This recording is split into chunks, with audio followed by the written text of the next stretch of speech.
अगले 2 से 3 दिन में ऐसा क्या पढ़ें कि फिजिक्स में कम से कम पासिंग मार्क्स सिक्योर हो जाए। पासिंग मार्क्स मतलब 70 में कम से कम 23 मार्क्स आ जाए। जिनका मैथ्स वीक है और अगर आप फिजिक्स में पासिंग मार्क्स सिक्योर करना चाहते हैं तो सबसे पहले आपको उन चैप्टर्स पर फोकस करना चाहिए जिस चैप्टर में मैथ्स का कंपोनेंट कम है। For example current and electricity. Optics में आप रे ऑप्टिक्स पर फोकस कर सकते हैं। इसके बाद आप सेमीकंडक्टर के चैप्टर को पढ़ सकते हैं। डुअल नेचर ऑफ रेडिएशन को कवर कर सकते हैं और अगर समय बचे तो एटम्स एंड न्यूक्लियाई को भी देख सकते हैं। जिनका भी मैथ्स रिलेटिवली वीक होता है उनको मैं सबसे पहले सजेस्ट करता हूँ कि आप सेमीकंडक्टर को फिनिश करो, क्योंकि मुझे ये बाकी चैप्टर्स के कंपैरिजन में रिलेटिवली इजी और इंटरेस्टिंग लगता है। बट हो सकता है कि किसी और को सेमीकंडक्टर का चैप्टर ही डिफ़िकल्ट लगे।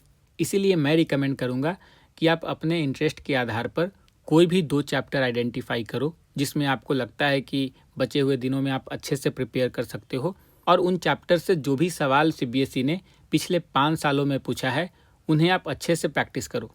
इससे क्या होगा कि आपके पास 2 ऐसे चैप्टर होंगे जहाँ से सीबीएसई कोई भी सवाल पूछेगा तो आपको कम से कम ऐसा नहीं लगेगा कि ये सवाल मैंने पहली बार देखा है। इसके बाद मैं आप सभी को रिकमेंड करूँगा कि आप इलेक्ट्रोमैग्नेटिक वेव्स को कंप्लीट करें। ये छोटा चैप्टर है और इसे अच्छे से प्रिपेयर करके आप इजीली 4 मार्क्स सिक्योर कर सकते हो। अगर आपकी प्रिपरेशन सही से नहीं हुई है तो इन बचे हुए दिनों में नए चैप्टर्स पढ़ने से आपको बचना होगा।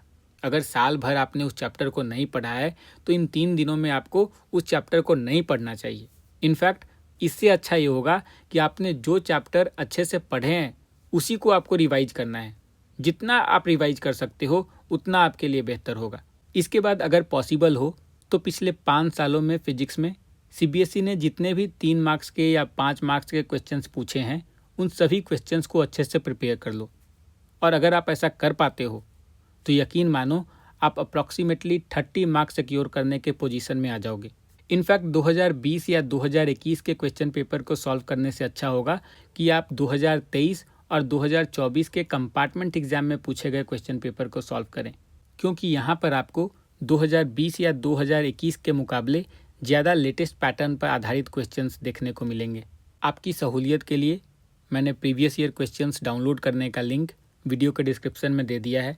इन बचे हुए 2-3 दिनों में आपको अपने लिए छोटे छोटे टारगेट्स बनाने होंगे और फिर ट्राई कीजिए कि आप समय रहते उन सभी टारगेट्स को फुलफ़िल कर रहे हैं। Physics is a difficult subject और इसे कोई डिनाई नहीं कर सकता, बट इन बचे हुए दिनों में आपको खुद को मोटिवेट रखना होगा। अगर आपने diligently previous year question solve कर लिए, अच्छे से उन्हें प्रिपेयर कर लिया, तो कम से कम आप फेल नहीं होगे, इसकी मैं आपको गारंटी दे सकता हूँ।